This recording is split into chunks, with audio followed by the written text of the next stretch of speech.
ہم لعنت بھیجتے ہیں فرقہ واریت پر، امت کو تباہ کرتے ہیں وہ لوگ جو فرقہ واریت پیدا کرتے ہیں.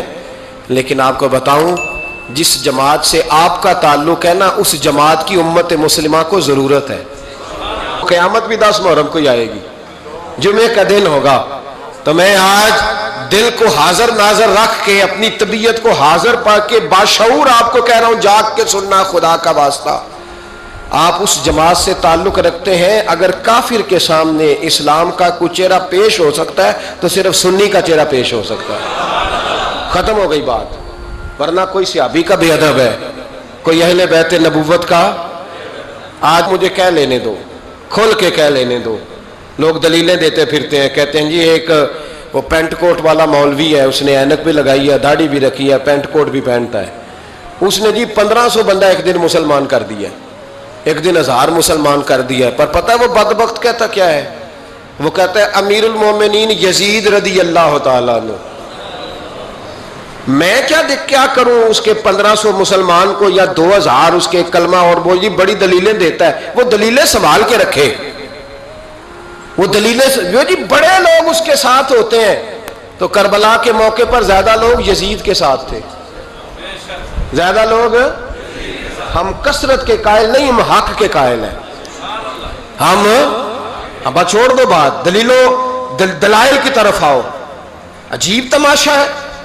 اور ایک مولوی صاحب اس کی حمایت کر رہے تھے، کہتے نہیں بندہ ٹھیک ہے، وہ بھول گیا تھا، اصل میں قصور عبید اللہ ابن زیاد کا تھا، اصل میں غلطی عمر بن سعد کی تھی، تو یزید کو زیادہ الزام نہیں دینا چاہیے. میں نے کہا بڑی تمہاری قریبی رشتہ داری ہے یزید کے ساتھ، تو اللہ سے دعا کیوں نہیں مانگتے کہ تمہارا حشر یزید کے ساتھ کرے؟ مانگنی چاہیے نا دعا. کیا خیال ہے آپ کا؟ ہم الحمدللہ جمعے والے دن مسجد میں بیٹھ کے دعا کرتے ہیں، یا اللہ ہمارا حشر امام حسین کے غلاموں میں کرنا. تو بھی کرنا، جرت کر، جرت.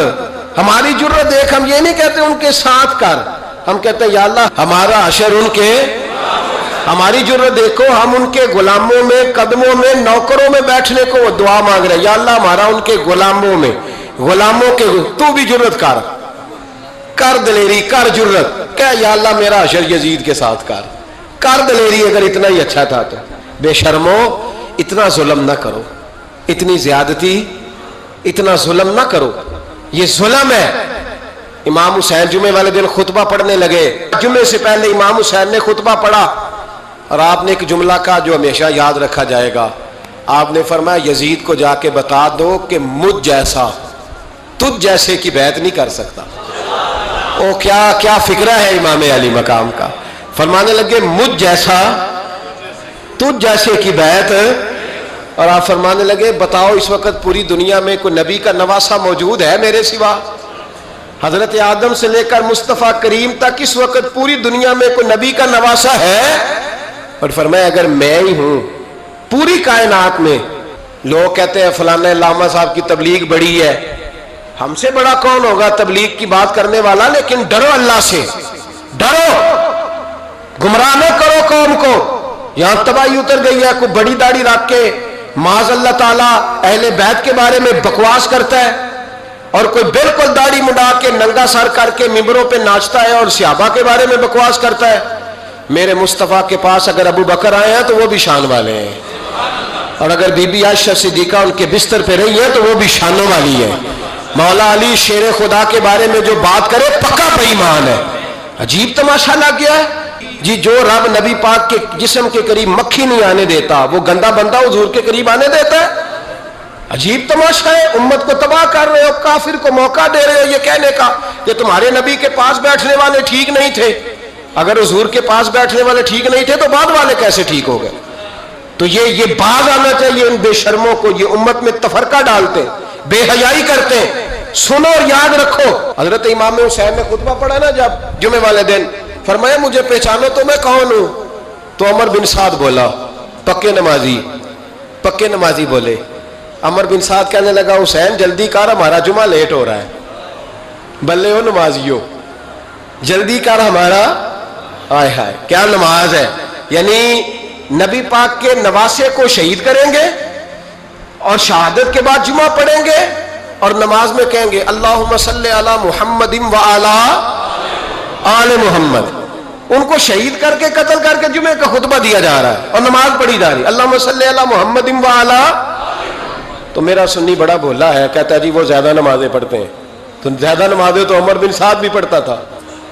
تو بھولا. او خدا کے دیکھیں نا, جتنی نماز کی اخلاق کی بات شاید میں کرتا ہوں, آپ کو جماعت میں کم لوگ ملیں گے, لیکن یاد رکھنا نماز عقیدہ نہیں, روزہ عقیدہ نہیں. عقیدہ حسین ہے, عقیدہ حسن ہے, عقیدہ علی ہے, عقیدہ عثمان غنی ہے, عقیدہ عمر فاروق ہے. میں اس شخص کو کیا کروں؟ مجھے اس شخص کی کیا ضرورت ہے جو ممبر پہ بیٹھ کے کہتا ہے حسین ابن علی باغی تھے؟ وہ شخص, اس کی نماز روزہ حج زکات دیکھا جائے گا. آؤ قرآن مجید سورہ شورا آیت نمبر 23, گھر جا کے قرآن مجید کھولو, یہ والی آیتیں بھی پڑھا کرو, یہ والی بھی کھولا کرو. صحابہ جمع ہو کے نبی پاک کے پاس آئے, عرض کی یا رسول اللہ صلی اللہ علیہ وسلم, آپ کے خرچے زیادہ ہیں, آمدن کا ذریعہ کوئی نہیں. جس طرح آج لوگ ہر پیر صاحب سے نہیں پوچھ رہے, علامہ صاحب سے, کہ آپ کام کوئی نہیں کرتے, کپڑے پھر بھی سفید پہنتے ہیں, کیا ذرائع آمدن ہے, پھر بھی آپ گاڑی میں گھومتے ہیں. ہمارا تو پروگرام تھا مولوی بھوکا مر جائے, پر اس کے پاس آتے ہیں تو یہ تازی چائے پلاتا ہے. کیا مطلب, کس طرح کا رویہ ہے؟ صحابہ کے بار وہ یہ نہیں سوچتے تھے آتے کہاں, وہ کہتے تھے آگے بڑھ کے حصہ ڈالیں. وہ سارے آگے بڑھے, کہا یا رسول اللہ صلی اللہ علیہ وسلم اخراجات زیادہ ہیں, ذرائع آمدن بظاہر کوئی نہیں, نذرانوں پہ اعتراض نہ کیا کرو. نذرانہ دینا نبی پاک کی سنت ہے, نذرانہ قبول کر لینا نبی پاک کی, بولو, حضور کی سنت ہے. تو صحابہ جمع ہو کے آئے, ایک جگہ پہ میٹنگ کی, کہا تھوڑے سے پیسے ہر مہینے پیش کریں گے. تو حضور سے بات کون کرے گا پیسوں کی؟ کہا ہم نے نہیں کرنی, نبی پاک کے چچا جناب عباس کریں گے.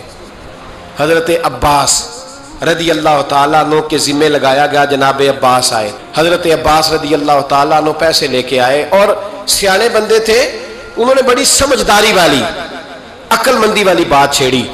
یہ نہیں کہا کہ حضور ہم یہ نذرانہ دیں گے. کہنے لگے یا رسول اللہ ہمیں پتہ ہے آپ کی مذہبی مصروفیت اتنی ہے کہ آپ کو ٹائم نہیں ملتا کاروبار کرنے کا.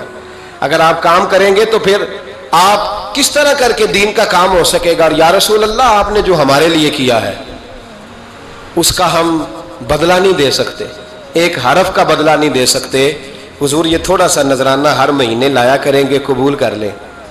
نبی پاک کے سامنے رکھا ہی تھا کہ اللہ کا قرآن بول پڑا, کا کل لا اسألکم علیہ اجرا, محبوب ان سے فرما دو کہ میں نے تمہارے لیے بڑی تکلیف سہی ہے, پر میں تم سے کوئی اجر نہیں مانگتا, تم سے کوئی اجر نہیں مانگتا. ہاں اگر تم نے کچھ کرنا ہے الا المودۃ فی القربى, تو میرے قریبیوں سے پیار کرتے رہنا, میری ختیجہ سے پیار کرنا, میری عائشہ کا ادب کرنا, میرے قریبیوں کا احترام کرنا. یا رسول اللہ ازواج تو گھر میں ہے ہی, قریبی کوئی اور بھی خاص ہے جس کا ادب کرنا ہے؟ تو نبی پاک نے فرمایا ہاں علی, فاطمہ, علی اور فاطمہ کی اولاد.